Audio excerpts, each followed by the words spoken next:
Spanglish Radio World Network on Zingo TV channel 250. Please remember to download the Zingo TV app at the respective app stores for iOS and Android devices. While you download, make sure you rate and leave a comment. Both apps are free. Zingo TV is available on Google Chromecast, Amazon Fire TV sticks, Roku sticks, and also on smart TVs 2016 forward. Now on Candid Frank Live, joining me is Aaron William Freeland. Hello, Aaron. I can't share with the people why I'm laughing, and I can't stop. Not a problem, Frank. We all have days when we get the giggles. I think you know why I'm laughing. Could possibly be. It's a story I'm not going to repeat because, quite frankly, I shouldn't be laughing. I should be grimacing in pain. So why am I laughing? You know, it's one of those things, folks, that, you know, when you're not supposed to laugh, you know, that's when you laugh. So Eduardo, thank you for that link. We'll see if it comes up on my screen. You see it there, right, Aaron? All right, so let's go to the stories of the day, and I will start. We promised, there was a lot going on in hockey, and we promised we'd talk about it today. And I'll start by saying this. I don't know if I've ever seen so many trades made between drafting positions. There were more trades made between drafting positions than there were actual players. I thought it was rather interesting about the number of draft picks that were swapped around this year. A 2 and a 3 for a 4. Give me 2 5s and a 6, and I'll give you a 7. I wasn't convinced this draft was actually that deep, so the amount of movement and shuffling for picks struck me as a little odd. I don't want him. You take him. Right? I don't want him. Here, no, take this guy. Take this guy. He's worth it. Trust me. I don't want him. Again, laughing when I shouldn't be. You know, thank goodness it's a long weekend. I'll have a lot of time to recover before Monday. So a lot of stuff happened. Obviously, what ones? Well, we'll just talk about Carl Dahlstrom, defenseman, signed as a free agent, 1 year, 2-way contract with the Leafs, which means if he plays in the AHL, he gets paid A. If he plays in the NHL, he gets paid B. What do you think? Now, basically, this is a depth and just taste signing. Yeah, Strom is one of those guys that has been on the periphery. He hasn't had a major role with any hockey teams really to speak of. I mean, he's 26 years old. He spent his last season actually with the Henderson Silver Knights. He had a brief stint of 15 games with the Jets and 38 games with the Blackhawks. But other than that, he's one of those guys, 6'4", 231 pounds. You bring him in if you need some oomph and a baggage smasher on the back end. Something the Leafs have finally realized they need. Alex Biega, defenseman, 2-way contract again. So this is another guy that they're trading really for the AHL, and the AHL team needs a little goose, right? Yeah, you're an really AHL fan. You're a Marley fan. They weren't that good last year. No, in a season where we had moderately high hopes, unfortunately, it turns out too many of the Marlies actually went up because Keefe took too many with them. Yep, and the team went down. Exactly. I mean, Biega had 49 games with Detroit in 2019-2020 and had 13 games with them in 2020, 2021. He's a smaller player. He's 5'10", 199 pounds, but he's got some NHL experience. He's got over 200 games, so that's and he's a responsible player too. Yes, he is. He's good with the puck, and he keeps his penalty minutes low. So that's a good indication that there's not a lot of scramble on his part, and there's not a lot of panic. A name that interests me, and we're hearing from the experts, Curtis Gabriel, right winger. A lot of lauding, good talk about this guy. Well, he's a good Toronto boy. He's also not afraid to use his fists to make a point. He's 6'4", 200 pounds. He's a right-handed shot. I mean, it's not like the Leafs don't have enough wingers already, but again, it's more intangibles. He's also a very great advocate for the LGBT community. And I know that Toronto has always been looking to expand their presence and make themselves a more inclusive team. That definitely helps. Um, Plus, he's just chuffed to be here. He's super enthusiastic about becoming a Toronto Maple Leaf because it's his pretty much his hometown. When you said he's a little bit aggressive, my understanding is that he can tend to grate on people because he's so vociferous. Yes, he has antagonistic tendencies and can get under your skin. He's like a Brad Marchand, but without the price tag. Okay, so that'll do. Yeah. And this is a very interesting signing. Well, actually, it's not a signing; it's a tryout, and that's Joshua Hosang, former first-round draft pick. This is a guy who, when he was drafted, well, big things were expected of him. He didn't quite pan out. He may yet, he's another Galchenyuk kind of in that Yeah. mode. I mean, when he was picked up, he deliberately chose 66. A lot of people had an issue with that, but they forget that the only number that's been retired league wide so far has been Gretzky's. And apparently Lemieux was just fine with him wearing it. Um, didn't quite catch on in New York. Spent a lot of time down with the Bridgeport Sound Tigers, and And the later with the Islanders, we're talking about the Islanders, right? yes, Just to be yeah, clear, New York yes. Islanders. He spent about 50 to 53 games up with them in the NHL at the NHL level, but never quite panned out. I just don't think Lou liked him. Yeah, So well, Lou has never been a guy who quibbles. He pretty much, he's like a haircut, right? yeah, Predictable. he likes his haircuts only one way, cheap and Exactly. shorter than when he walked in. Exactly. Brendan Menell traded for a 22 seventh round pick, defenseman. Yeah, this was an interesting pickup. 5'11", 177 pounds. He came from the Iowa Wild, their AHL team, and the Minnesota Wild. Spent 5 games with them in 2019, 2020, but spent last season in the KHL with Dynamo Minsk, where he had 38 points. So there's a bit of an offensive touch there, but again, I think this guy is being brought in for the Marlies to help bolster the farm system. So, and again, a lot of the pickups that the Leafs made, not flashy, splashy, over the top sort of acquisitions, just more of a we're shoring up the back end. We need to try to make another run for another Calder. We need to try to get ourselves out of the doldrums that way, and have players who have some limited NHL experience, so that if necessary, they can fill in where they need to. Yeah, and of course, contracts that are two-way, which just means basically they don't add to the overall number with the Leafs. So these are guys who are all getting an opportunity. However, you want to look at it, what we've seen in the past with Kyle Dubas teams is they have players who look and feel like pros, like they could be NHLers, and they're playing in the American Hockey League, and they come up here and they've actually looked pretty good. Now, a lot of people credited Keefe with that. The development part of these players needs to grow, not just with them, but with the people who are responsible for that development. The American Hockey League team, I think, needs to get back. It needs to refill the talent base that they have that can serve or service the Toronto Maple Leafs for a handful of games. A player can come up for a handful of games.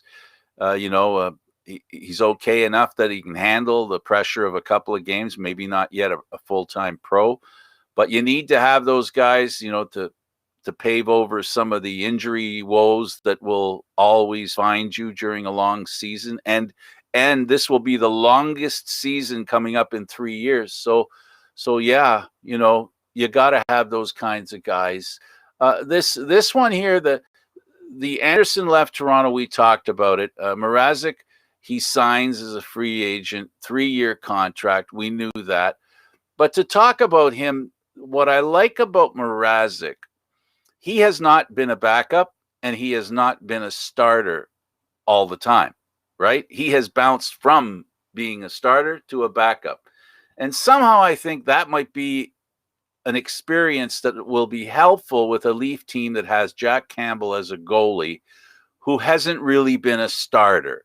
So you're going to have a guy who's patient with the clipboard, counting the shots on goal, and also able to step in when necessary, has the experience, no stage fright concerns with him. Now, this is a goalie. I'm very happy that we picked him up. He's got almost 300 games worth of NHL experience. He was solid with Detroit. He was solid with the Carolina Hurricanes. We know he can take a hit because Kyle Clifford ran him over in that game. Um, but yeah, I mean, he's consistently around a 910, which is what you would expect out of a backup, and is slightly better than league average. Um, it's something that Toronto needs. So the fact that he's come over, it wasn't the goalie I wanted us to get from Carolina. I was hoping we'd get Reimer, and then he and Jack Campbell could have had a nice off to see who was the most awesomely lovable goalie in Toronto. But Peter Mrazek, I'll take. Good goaltender. Hopefully he has some success, a lot of experience. He's not somebody who doesn't know the NHL. Like I said, I repeat myself. David Camp, a center. He signed as a free agent, 2-year contract. He signed a 2-year contract, doesn't talk anywhere about going to the AHL. So this will be a guy that if he doesn't make the team, another one of these players that if he shows that he plays well enough to play as a Leaf, but not well enough to stay as a Leaf, he may be put on the wire, and he may be a candidate for one of those guys that goes to Vancouver. Maple Leafs West is always looking for competent left-hand shooters. No, I mean, in his time in Chicago, he didn't play poorly. He was just kind of overshadowed by his line mates. He for the line mates that he had in Chicago, he was the digger. He was the guy that would be scrumming in the corners, that sort of thing. So it's too bad the Leafs don't have an opening for that type of player. Oh wait, I know do. that would be a shame. Oh wait, they do.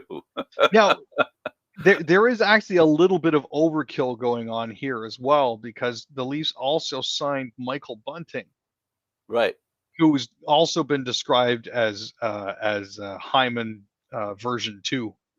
So another 2-year contract. Yep. But again, a very similar player in style to Zach Hyman. God, I'm gonna miss that dude. But very similar in style. He's a little quicker along the boards, and I think his hands might be a little bit better. And again, for less cost. So basically everything so far that the Leafs have done have addressed depth needs and have addressed moves that have happened that they weren't necessarily able to control. They also traded Michael Amodio, a center, 1-year, 2-way contract, another candidate for the Marlies. I went to school with this guy. He's really old. Are you sure you're thinking of the right? Are you thinking of the right Amodio here?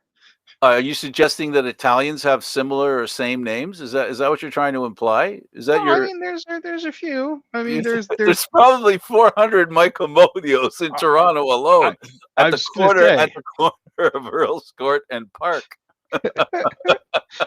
No, I mean, I'm an Italian. I can say that. Mike spent time with the Ottawa Senators last year, and a little bit of time with the Los Angeles Kings in the Ontario Reign. So, I mean, he spent most of his career with the LA Kings before coming to Ottawa. So he's got a good fundamental base of experience in the NHL. Well, I like his name.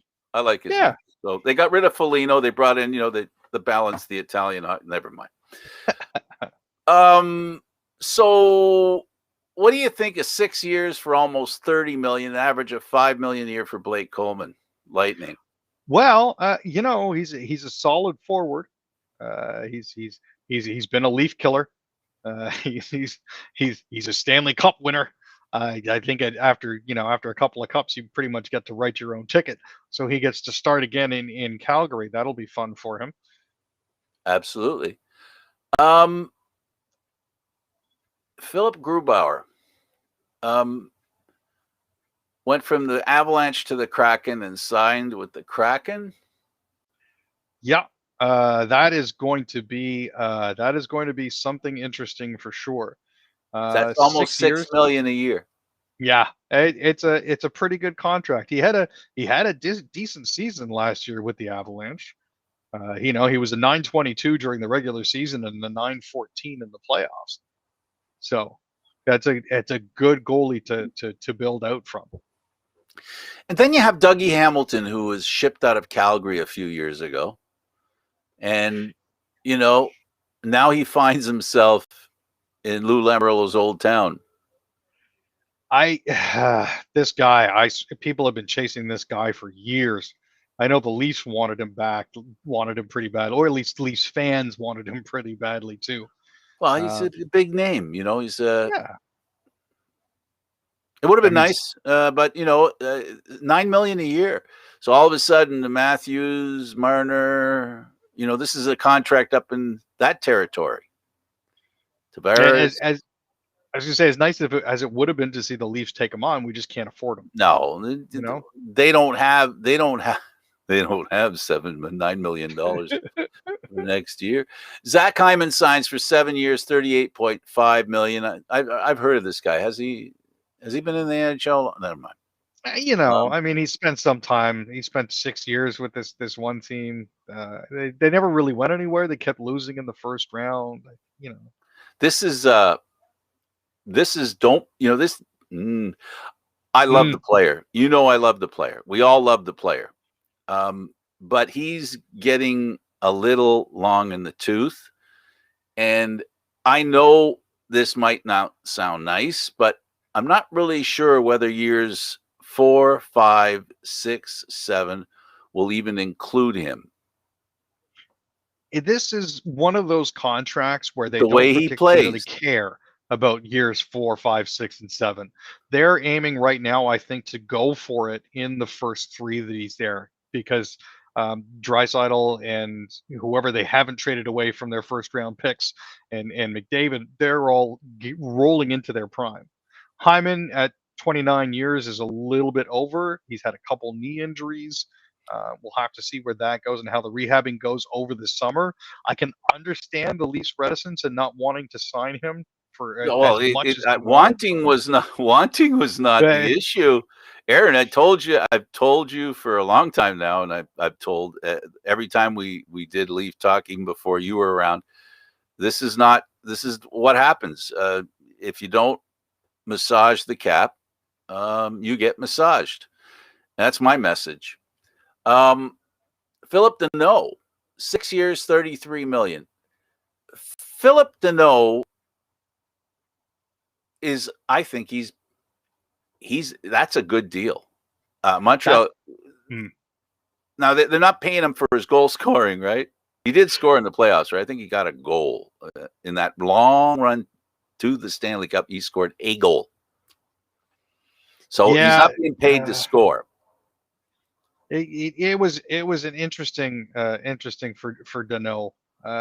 He had 1 goal and 3 assists in 22 playoff games. So it's not his offensive prowess that they're looking at here, and the fact that he's averaging around 30 or 40 points a season. 2018, 2019, he had a 53-point season, and everybody was, getting excited for this guy. But he's calmed down a little bit. He's more of a dependable presence than anything else. He's not flashy or anything like that, but he's dependable. $5.5 million a year. Yep. No, what am I talking about? I apologize. 6 years, 6.5. Yeah, about almost 5.5. $5.5 million a year. Well, you know why? Because I'm looking at Tyson Barrie here and his contract, and it's 3 years at $13.5 million. Could it be possibly because they lost their young, talented defenseman? He became more of a concern for them to sign. Well, and that's the thing. You always have to try to. The expansion draft affected. I don't think if it wasn't for the expansion draft, I don't think Barrie signs again with Edmonton.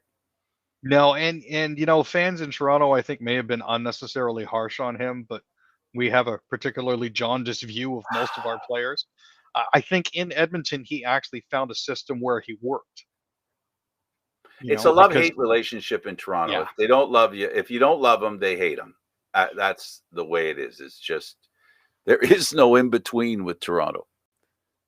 And when we say that, when I say that, I won't speak for you.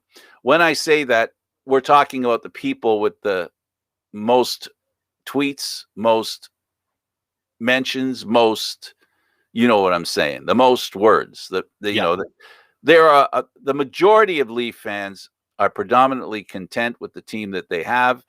They're more or less hoping that the team can win. Unfortunately, the really loud ones, they tend to be negative when things individually or as a team aren't going well for Leaf and Leaf players. It is what it is, right? How to find somebody to blame. David Savard. Now, he signed with the Canadiens. And, French-Canadian kid, 4 years, $14 million. It's not a bad contract again for Montreal. No, you know what? At this point, it seems like Montreal is getting some of the breaks that Toronto kind of wished they had when it comes to guys willing to take a little bit less with a little bit longer term to play. It's the negotiation stance. It's the making it to the Stanley Cup final. It's the GM who's a player GM. I think if the way he behaved and how supportive he was of his players, if it wasn't sincere, I think we would have realized it by now. That team is operated by that GM. I think for me, the proof is in the pudding. When you can set aside a head coach in the middle of the season, bring in a new coach, lose him in the middle of the playoffs, and the coaching and the morale of the team doesn't skip a beat, Aaron, it tells you it's more than just the coach. And then you look at their draft pick. Again, a move made. I'm going to play the devil's advocate to you. This guy obviously, disrespectful. And I do believe that this young woman that he did this to should come out and be treated like a hero. And he should be treated with a little disdain and be forced. I know it sounds draconian, but I'm not suggesting we paint a letter on his chest and trot him out to be stoned or anything like that. And I mean old version stone, not the new version. So I would like him to suffer a few of the slings and arrows publicly. He'd be forced to go into the public and have a look at what some women have to put up with and take notes and then be checked for actually, because what he did was not that bad, Aaron. It wasn't, he didn't do what he could have done, right? But what he did do was unacceptable, and he needs to be taken to task. But I look at this and I see the Canadians doing what they always do.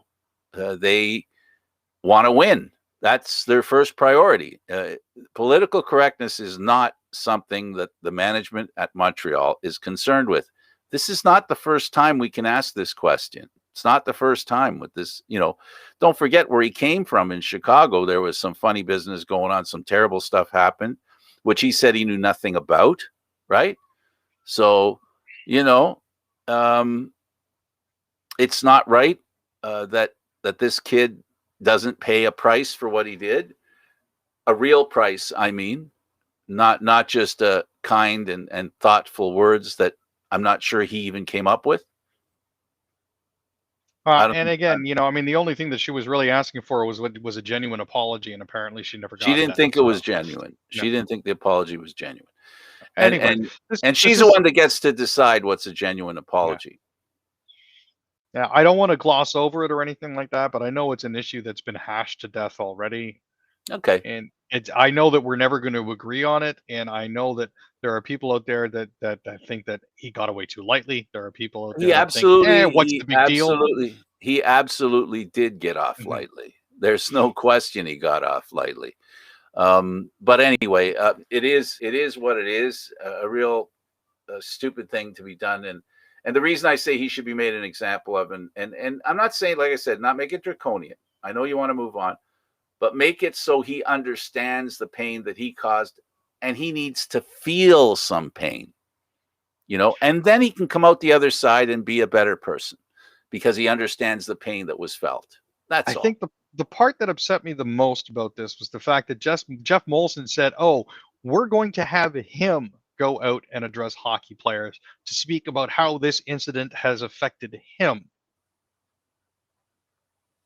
No mention of his victim, who is the one that should be speaking to players about this effect. So So, oh boy. yeah, Like I said, like I said, it gets does worse. It's that a fit huge in? rabbit hole, Does that fit into what I just said? pretty much. It is what it is. It Yep. is what it is. But that's the thing. In Toronto, political correctness is the first thing they think about. The team comes second to that. It's politics first in Toronto, and that's a bit of a problem when it comes to winning. So what they say about nice guys. So we talked about Fred Anderson. You're worried that he's going to win and I agree with you. And the next one really hurts. Nick Foligno goes to the Bruins. Yeah, I was really hoping to see Nick stick around here. I really was, but it's one of those things where you kind of see it, and it's a very team friendly deal. 2 years for $3.8 million. Like, that is an absolute steal for the Bruins. Absolutely Absolutely. fantastic. Another team that somehow pays less for the quality of player that they sign. Corey Perry played with the Canadiens, made it to the Stanley Cup final, going to the Lightnings. He's switching sides. I think he did it 1 year too late. You don't think that they can repeat? Man, if they can go bubble, shortened season, regular season, I will anoint them the new dynasty. Because Okay. that would be fantastic. Yeah. That would be the what the Gordie Howe hat trick. No, that wouldn't be the Gordie Howe hat trick, but something like that, right? There's got to be some sort of term we can make up for that. But it would definitely be a Stanley Cup hat trick of some sort. A Bettman hat trick. That'll work. Whatever. Yaroslav Halak. For people who don't remember him, the last time Montreal before this past season had a great run, it was with him in goal. Price got hurt, and Halak ended up being the hero. And he went from the Bruins to the Canucks, and he was a great, while their number one goalie was hurt, he kept the Bruins, especially during the pandemic, the bubble. He was awesome during the bubble. Oh God, Halak was absolutely fantastic for them. I mean, he's a career .916 goalie. Absolutely. He's not bad by any stretch of the imagination, but he's one of those goalies that I think functions best in a platoon situation. I know back in 2014-15 when he was with the Islanders and he played 59 games for them, he suffered a little bit. He was still a .914, which was, above league average, but at the same time, just the number of shots he was getting versus his save percentage meant that the Islanders ended up losing a few games. Yes. Yeah, and you know what? Good goalie. Keith Yandle goes to the Flyers from the Panthers. They do need some help on defense. This is another guy I think he's a good signing. He's Yandle the handle is always a good signing. This guy has been consistent for years. I'm just glad to see him keep on plugging. He's only 34, so he's got a few years left in the tank. But I mean, he's consistently around 40 to 45 points a season. It's a good pickup. Mike Hoffman. That's a guy who has been known to be able to score, and the Montreal Canadiens, a team that didn't score a lot. Is this another guy like they picked up last offseason? It's entirely possible. I mean, welcome back to the East, Mike. I know that you're tenure with Ottawa ended rather suddenly and inauspiciously. Through no fault of his own, it wasn't his play that ended up getting him shipped out of Ottawa. Um, but after a couple solid years with the Panthers, and then again with the Blues, and a pandemic shortened season lasts, at the tail end of this year, he's back. So we'll have to see how he picks up in Montreal. I think he'll be a good fit. I'll skip a couple here. Alex Edler, former Canuck, goes to the Kings, 1 year, $3.5 million. I got to tell you, they'll miss him. Oh God, yeah. No, I mean he was always a dependable presence for the Canucks on the blue line there. The Kings, I guess they're looking to find guys to play with Doughty at this point. But it's one of those situations where that was a need that they definitely had, and I guess they're looking to address that. I think he and Doughty are about the same age, aren't they? I mean, Yeah, Edler's absolutely. 35, so Yeah. Jonathan Bernier, a throwback goaltender, your Palmatier type, smallish goaltender. He's still doing it. When we look at the behemoths that play goal now, that stand with their waist is under the bar, right? And this guy's neck is under the bar. And I got to tell you, he's a fighter, and former Leaf, he played well here. And I don't think anybody, if you carefully follow his career, especially in Detroit, he played well in goal for a team that did not play well. no, he was above league average for the Detroit Red Absolutely. Wings.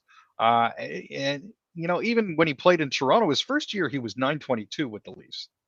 And it wasn't until the defense really started sucking in their Oh, tank here, 2015-16, that he finally dropped to league average of 908. And I think yes. the thing that's the most frustrating for me is he was a really good goalie. He just never He got the is a support really that he good needed. goalie. He Still is is, a yeah. really goalie. Yeah. Speaking of goalies, David Riddick spent a couple of weeks with the Leafs, went in net a couple of times. He's gone to the Predators. And he's not Finnish. Ha! Just saying. Unfortunately, Just Pekarine is. saying. Just saying. He's not Finnish. No, Um, I'm not sure why they're bringing him in, other than maybe well, to they try to lost. plug the They hole that Rinne lost. left. They lost a young goaltender. That Hmm. um, anyway. Yeah, he. It's a reclamation year for him. $1.25 million contract. It's not low. It's not high. He's a goaltender, and if you're not a premier goaltender, there aren't many $10 million goaltenders. No, but I mean, for $1.25 million for a year, while Let's the have a look. Predators try to figure out what they're going to do now that Rinne has retired, this is an opportunity for them to try to Right. suss So it they out. got to bring in some experience. Exactly. That's really important.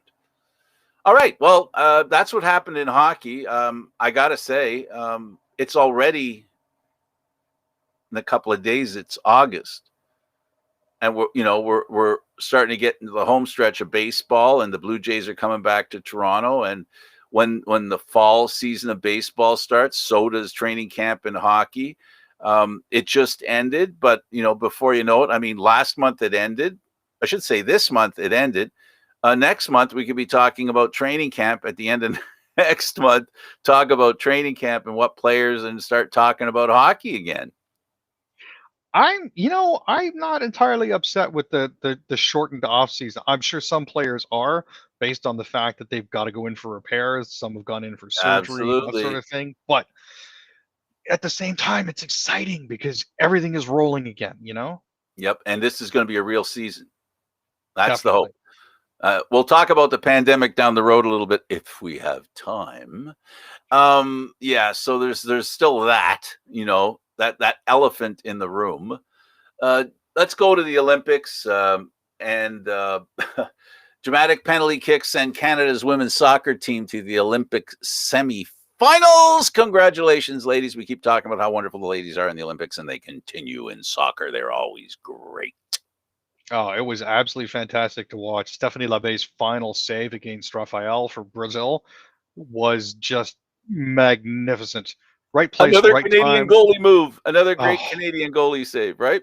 I got to tell you, after Christine Sinclair won the coin toss and we got to kick first, Christine got blanked, but the rest of our team showed out, and I'm just glad that we came away with the win. That was just great. Winning 4-3 on penalties, I'll take it. Okay, this one's really good. Australia's Jessica Fox fixed her kayak with a condom, then won a gold medal. I guess you could say she was safe boating. She scored with an She Olympic scored condom. safe boating. No, she actually shared footage of her repairs. Um, what happened was they had to add some carbon fiber patch to the nose, and to help it set, they stretched the Olympic issued condom over top of it to sort of hold it in place while There it are set. so many lines we could use in the Oh, and I could just hear a producer going, yeah. "No, no." I mean, she's been Yeah, at the top of the slalom game for almost a decade now. You absolutely. know, So she likes it on top then? No, never def- mind. Okay, so oh, come on. Tokyo Olympics, Canada's women rugby team wears orange for the Indigenous peoples. So this is something that we mentioned before when we were talking pre-show.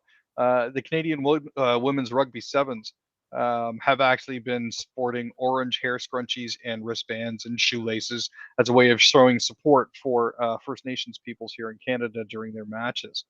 Unfortunately, they didn't do as well as they could have. I don't actually realistically think they were actually expected to do well at all, but ended up finishing ninth. Um, the way it turns out, unfortunately, that's the way it goes. But they'll be back in 4 years, and hopefully, those orange wristbands won't be needed then, because we'll have done what we need to do as a nation to take care of that. Absolutely. Women athletes are pushing back against the uniform status quo. Um, there should be, I don't think there should be any doubt um, that women in the Olympics should have some say in what they wear. I don't think anyone should tell them. I mean, within reason, right? As long as they don't Yeah, start wearing petticoats, because that might be going over the top a little, just a little. you know what? Honestly, I think to make it fair, male gymnasts should compete topless and in speedos. I just think it would even the playing field a little bit. Um, but yeah, the German gymnastics team actually wore full-length body unitards, They sure covered did. them from wrist to ankles, which is fantastic. It doesn't impede them at all. Everything works Why as it not? should. Well, Um, remember this is the it was the Summer Olympics. Remember the unitards they were wearing in speed skating that were all the rage. Remember what happened there? Yeah, they got a women have a right to decide how they present themselves, and men do too. Just that, men don't have to worry about being suggestive, for the most part. For the most part. yeah, For I the mean, most part. male athletes aren't the ones that have to worry about being catcalled or assaulted or sexualized. It's just not the way it works. You know, Well, the odd one does, but there are only a few for obvious reasons. Women athletes, okay, I did that one already. I wanted to tell you that we had Sakavitz on, the commissioner of the National Lacrosse League, and he was a fun guy to talk to. Very very intelligent, very. I'm not surprised. He is so impressed with the athletes, and he also has put together a lot of good ownership teams. He's brought Wayne Gretzky in, which is great, and that's something that's really special. And what he's told us, and this is an important thing. When you watch it, you said you're going to watch it, so I hope you do, and you judge for yourself. After Wayne Gretzky got involved in the National Lacrosse League, the commissioner's phone started ringing off the hook. He used to initiate calls. Now he's getting calls because Gretzky has gotten involved. I asked him about the team in Oshawa, in Oshawa. He sounded completely in protect Jamie Dowick and the Hamilton Rock. Well, I mean, the Toronto Rock, also known as the Hamilton Rock, also known as the Road Rock, have been a cash cow for the league and a flagship uh, uh, franchise for them for quite some time now. The shine is unfortunately off the Toronto Rock. They're not nearly as popular as they once were, but I think that the league can take heart in the fact that uh, in the past 3 or 4 years, San Diego's been given a franchise. The Philadelphia Wings came back. The Minnesota Swarm moved to Georgia. The Edmonton Rush moved to Saskatoon. You have the New England Black Wolves moving back to Albany. They used to have a team in Albany called the Attack way back in the day. We're getting the Panther City Lacrosse Club in Fort Worth, Texas. So it's this is one league that has actually benefited by the fact that there's been a pandemic because they've added Well, they haven't two been and held three back. teams. They haven't been held back. I mean, No, the exactly. investment plan wasn't affected by the pandemic, and that's unusual because, we'll leave it there. We'll leave it at that. Ford government outlines plans selecting companies for Ontario Place redevelopment. 3 companies have been selected to redevelop Ontario Place. It's about time, I think.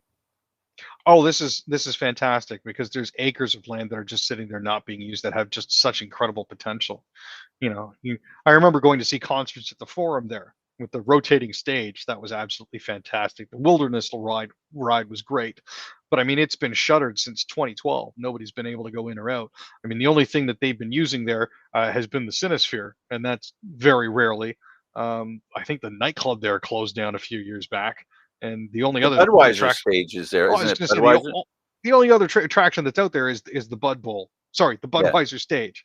yeah. So I mean, having these 3 different companies come in and redevelop it is absolutely fantastic. Yes, yes. Okay, so I love Saturday Night Live.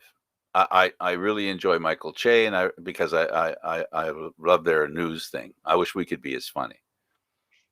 His humor didn't quite hit the mark recently. Yeah, he's been known to be a bit of an edgier comedian. I'm not sure if that Yes, backfired on him at this point. yes. But yeah, he went on his Instagram, was like, I got 3 minutes worth of Simone Biles jokes, but I'm not going to do them here.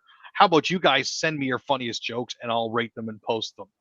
And it went over about as well as a lead balloon.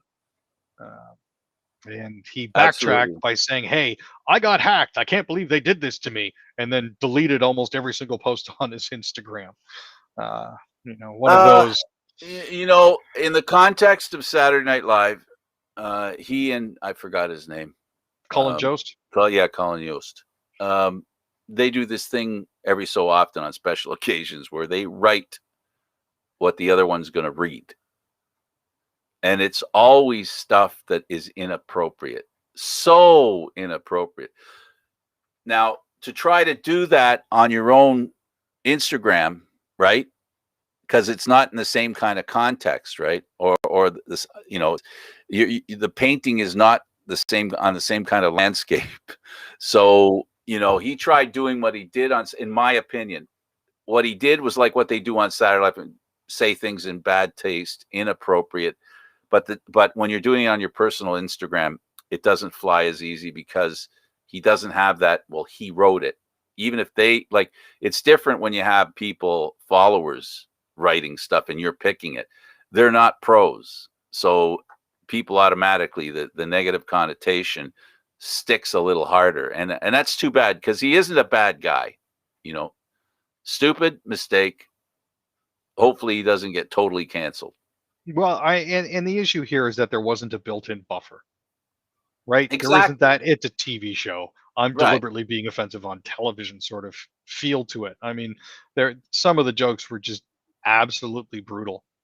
Yeah. And There's his no comment was, introduction that says this is Weekend Update.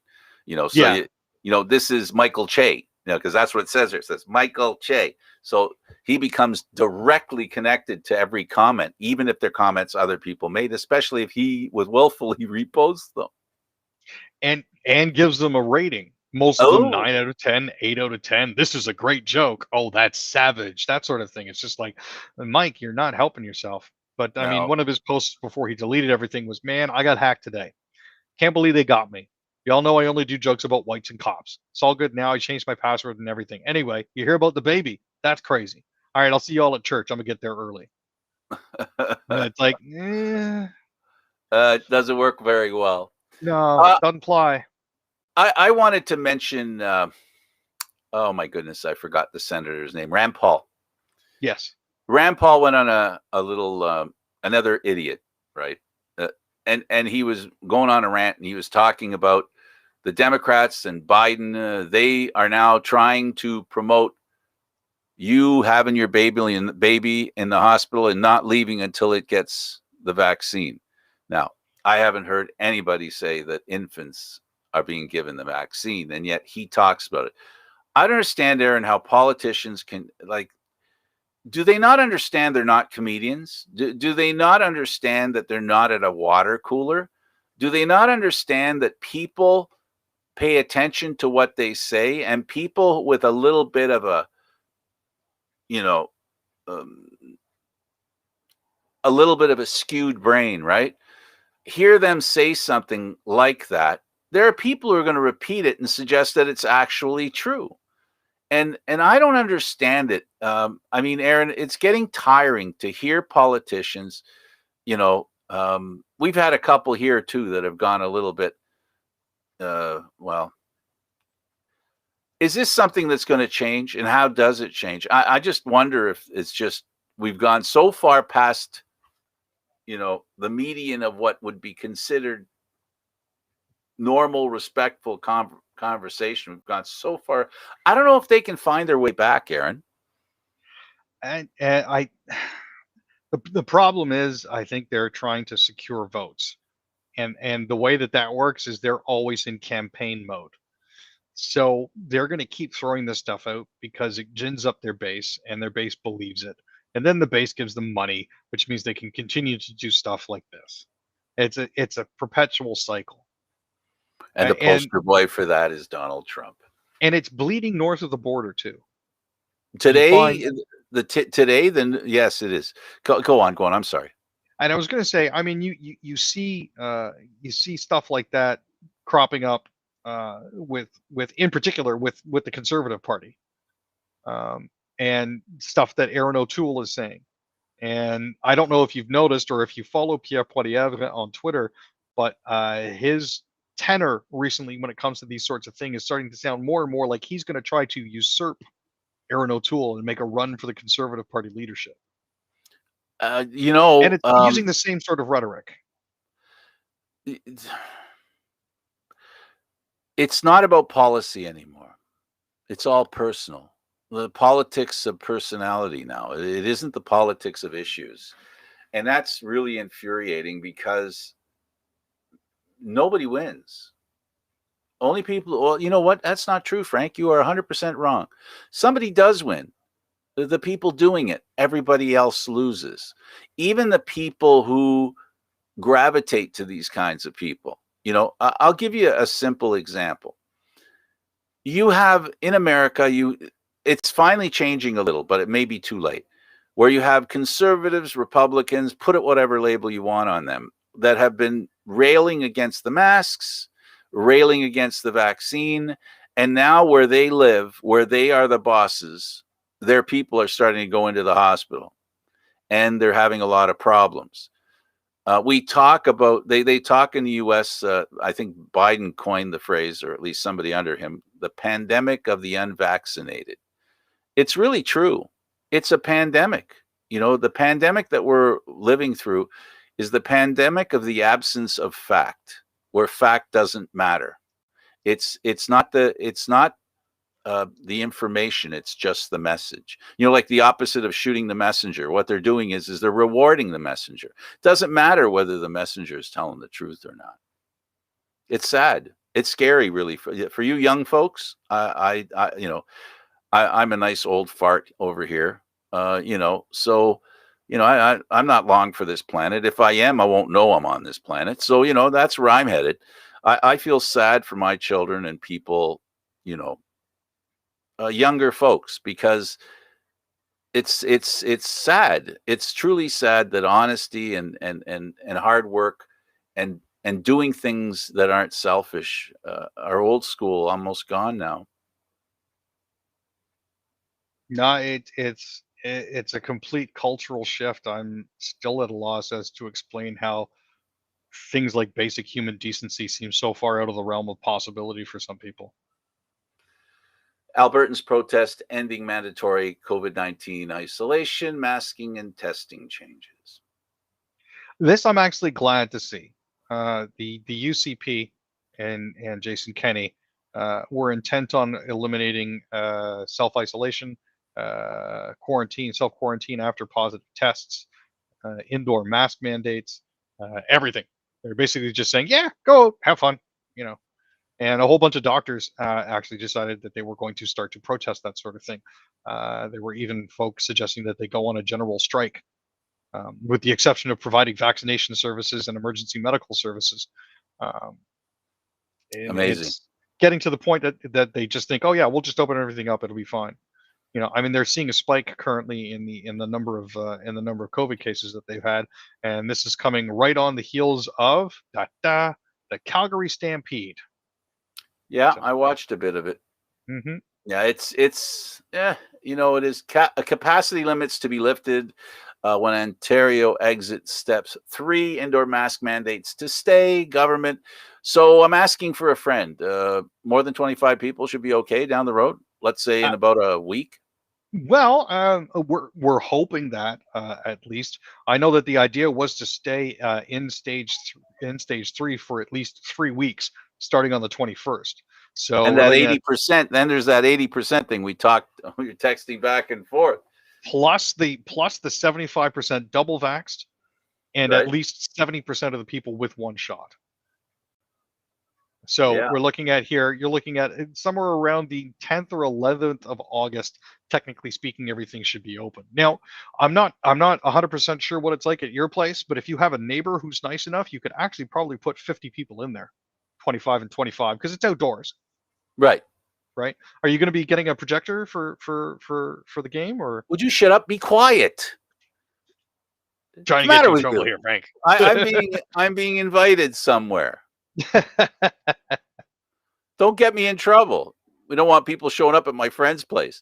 Um, in Toronto, 2 travelers from U.S. fined $20,000 each for fake vaccination documents. I'm sorry, we only have a couple of minutes for this, but you knew this was going to happen, right? This is bound to happen.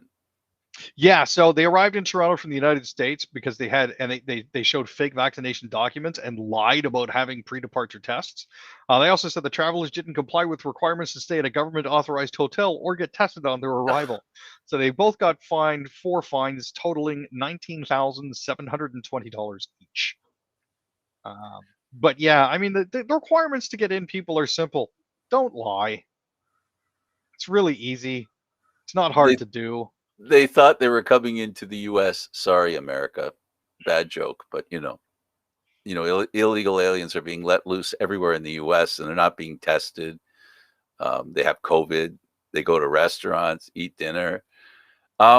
Yeah. So we got to do something. Real quick, all I'll say about this is that vaccination is not about you. We talked about masks before. Same story all over again. You're not wearing a mask just because of you. You're wearing it for other people too. The whole idea of us playing handball with viruses needs to be mitigated. It's just that simple. No, just, you know what? Wear a mask, get vaccinated, look after everybody else in society. Don't just think of yourself. Again, though, we're back to that thing I said. We're a little too selfish nowadays.